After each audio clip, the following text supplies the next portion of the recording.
Hello everybody, my name is Steven and welcome back to the Storytime channel. Without wasting any time, let's get into our stories of the day. Get my bags.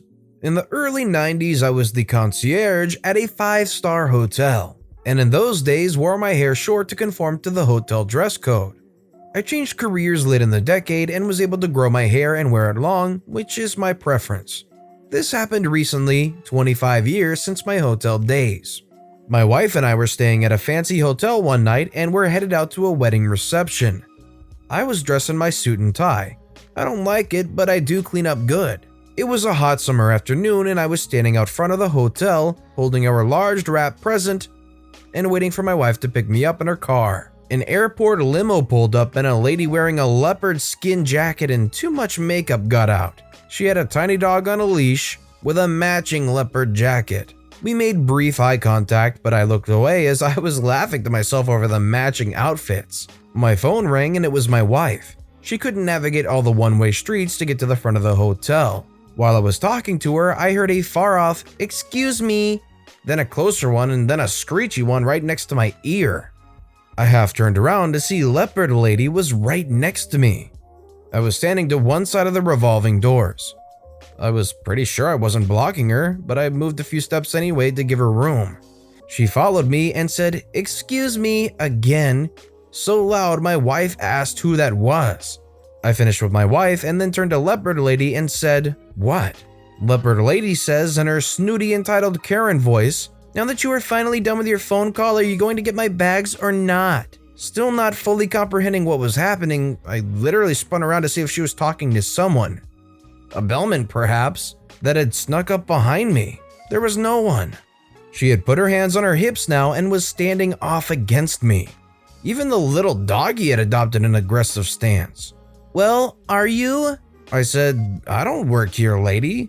Do you think this hotel would really hire someone with a haircut like mine?" She huffed and said, "Well, if you won't do it, then run along and find me someone who will." I told her again that I didn't work here and she should ask inside the hotel. She huffed and stamped off to the front desk. 30 seconds later, the valet driver arrived, having brought a guest's car up. I gave him the heads up the luggage in the limo was a check-in, also gave him a heads up about Leopard Lady. The hotel's concourse was full now and I saw my wife's car on the street waiting to turn in. I walked towards her to save her from having to turn in. By the time I got to her, got the present in the trunk, got in and drove past the hotel, I saw Leopard Lady had the valet driver, another bellman with a cart, and was standing, hands on hips, having them get her multiple suitcases. As we slowly drove by, we again briefly made eye contact. I considered giving her the finger but settled for flipping my hair as my parting touche.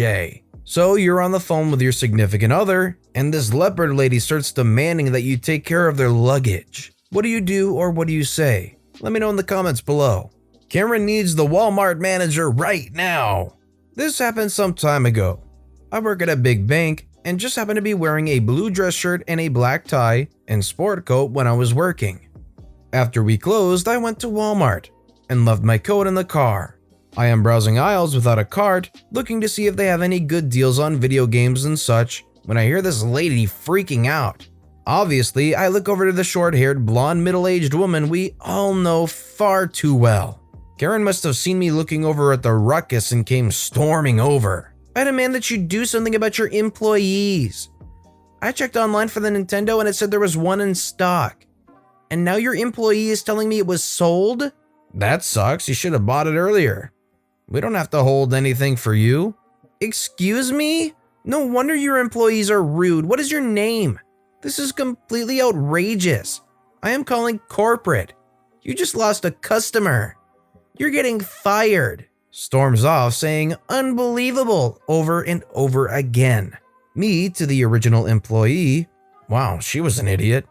Employee says, "Thanks man, it happens more often than you would think." I don't think what she was talking about was a hard concept to grasp. If there was one in stock, you go there, they said they sold it, that means there is none in stock. I don't know what she expected them to do, conjure up a Nintendo out of nowhere?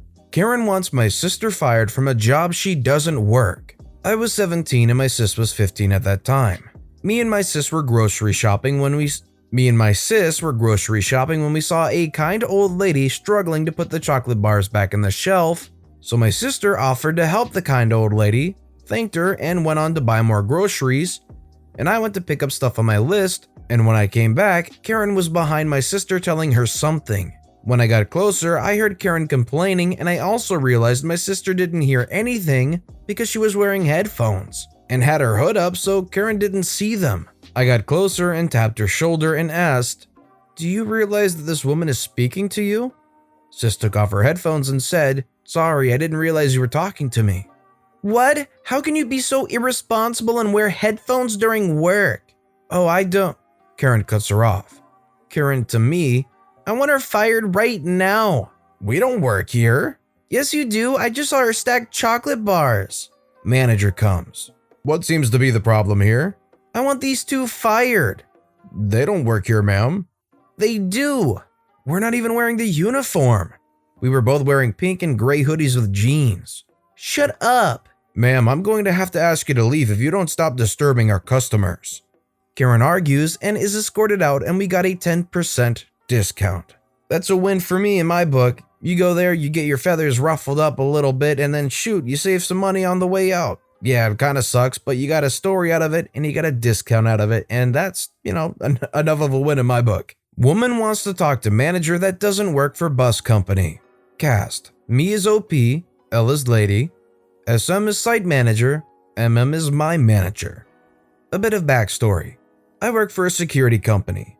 The places we patrol are sites that pay the company I work for, one or two of their security officers to patrol the area, and have certain information available at times. I was working at a bus company that drives all around the country taking people wherever they paid to go. I am supposed to know when buses depart, when buses arrive, and where the smoking areas are. Other than that, my duties are to patrol the property and make sure no homeless people are sleeping on the property, and to make sure everyone has a ticket, and if they don't, I have to kick them off the property. My shift was from 11 at night till 7 in the morning.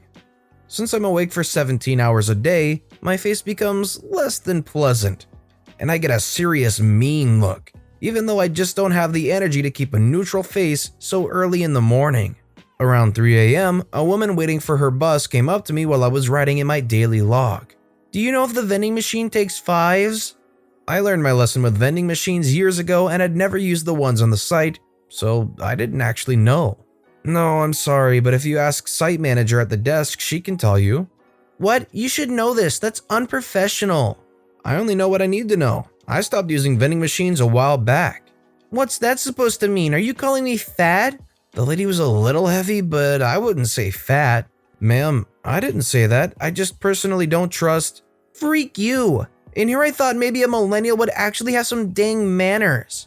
At this point, I stand up and step up as security. "Ma'am, if you don't calm down, you are going to have to leave the property."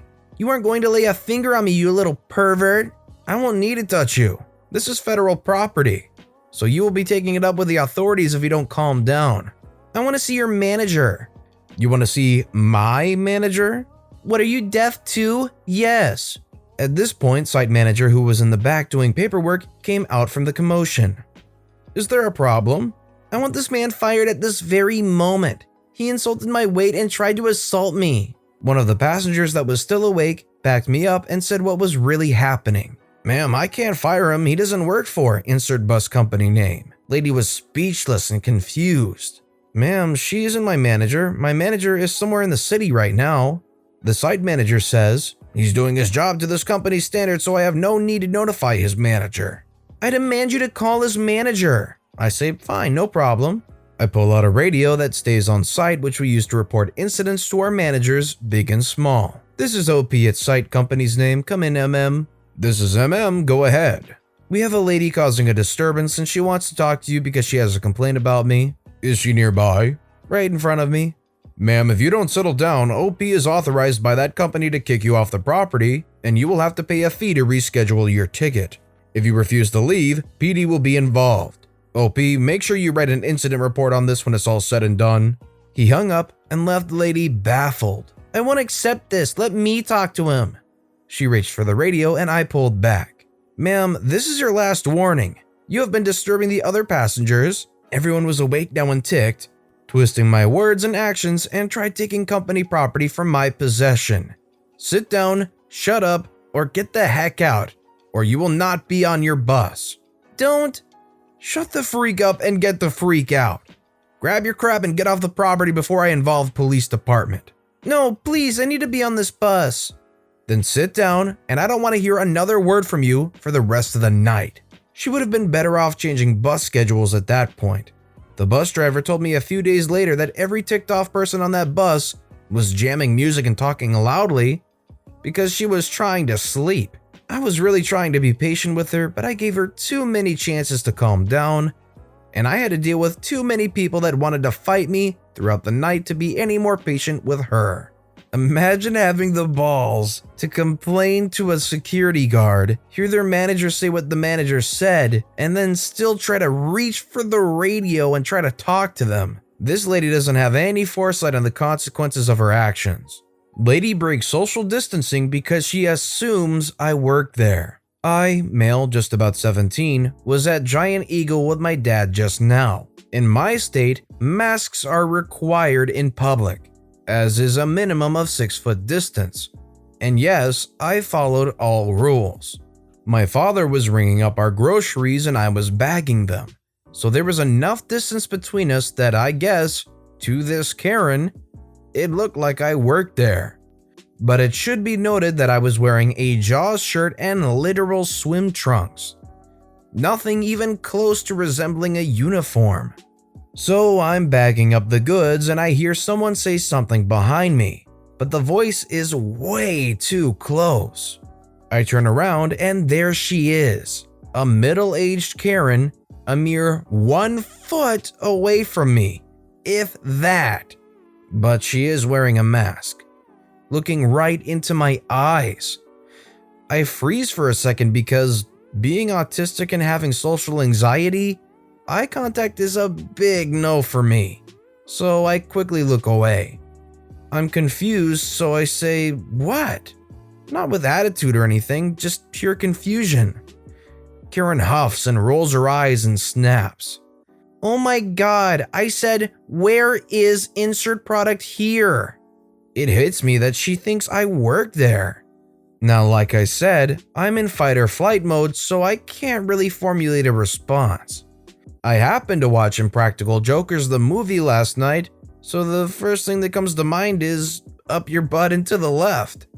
So I say it, not with attitude, I just sort of simply state it. Karen gasps, says something along the lines of, "How dare you?" and storms away. Luckily, my dad got a good laugh out of it and isn't mad at all, as the lady did act very out of line. Side note, I definitely recommend the Impractical Jokers movie. Funny stuff. Just the story alone is gonna make me go watch the Impractical Jokers movie. I'm in after a story like that.